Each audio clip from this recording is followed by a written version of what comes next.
वडगाव गावचं इलेक्शन निवडणूक जवळ आलेलं आहे. त्यासाठी महिलांसाठी राखीव सरपंच पद आहे. तसेच तुमच्या वार्डमध्ये महिला राखीव पद आहे. त्यासाठी तुमची काही इच्छा आहे किंवा तुमचं काही पुढील काही नियोजन आहे का?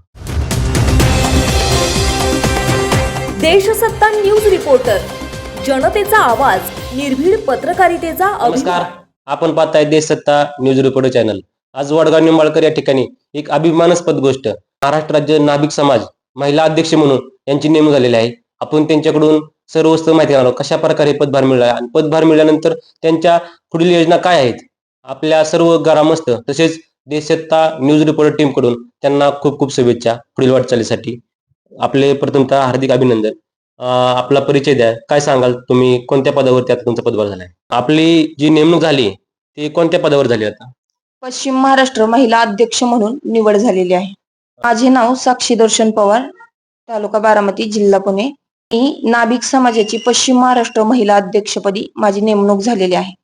अध्यक्ष म्हणून समाजाची सेवा करणे हा माझ्यासाठी अभिमानाचा व जबाबदारीचा क्षण राहील. तरी ही जबाबदारी मी योग्यरित्या पार पाडण्याचा प्रयत्न करेल. समाजातील महिला सक्षमीकरण, स्वावलंबन, शिक्षण, समानता, सर्वांगीण विकास करण्याचा मी प्रयत्न करेल. काय ही पद तुम्हाला मिळालेलं आहे? महाराष्ट्र राज्य किती जिल्ह्यांचा ह्यामध्ये तुमचा समावेश आहे आणि तुमच्या योजना काय तुमच्यामध्ये आता पुढील रूपरेषा करायला तुमच्या पदभार मिळाल्यानंतर? पश्चिम महाराष्ट्रामध्ये 5 जिल्ह्यांचा समावेश आहे. पुणे, सातारा, सांगली, सोलापूर, कोल्हापूर अशा या 5 जिल्ह्यांचा त्यामध्ये समावेश आहे. तर या समाजातील सर्व महिलांना आपण गृह उद्योग, कामगार, ब्युटी पार्लर कोर्स, शिवण क्लास कोर्स असं महिला सक्षमी स्वतःच्या पायावरती उभ्या राहण्यासाठी काय काय मदत लागेल ते आपण करण्याचा पूर्ण प्रयत्न करणार आहोत. आता तुमच्या वडगाव निंबाळकर गावचं इलेक्शन निवडणूक जवळ आलेलं आहे. त्यासाठी महिलांसाठी राखीव सरपंच पद आहे. तसेच तुमच्या वार्डमध्ये महिला राखीव पद आहे. त्यासाठी तुमची काही इच्छा आहे किंवा तुमचं काही पुढील काही नियोजन आहे का?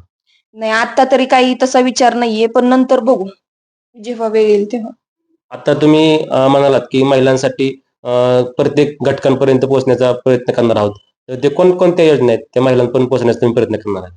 आता आपल्या ह्याच्यामध्ये ब्युटी पार्लरचे कोर्स आहेत, शिवण क्लास आहेत, आरेवरचे क्लास आहेत, गृह उद्योग आहेत, लोणचे, पापड असे बरेच इत्यादी गृह उद्योग आहेत की जे आपण त्यांच्याकडून पोहोचून महिला सक्षमीकरण करण्याचा प्रयत्न करणार आहोत की जेणेकरून ते स्वतःच्या पायावरती उभी राहिली पाहिजे. प्रत्येक महिला सक्षमीकरण झालं पाहिजे, महिला स्वतःच्या पायावर उभं राहिलं पाहिजे असं तुमचा ध्येय धोरण आहे आणि तुम्ही त्या अध्यक्षपदाचा जबाबदारी पूर्णपणे पार पाडाल असं तुम्ही सांगत आहात.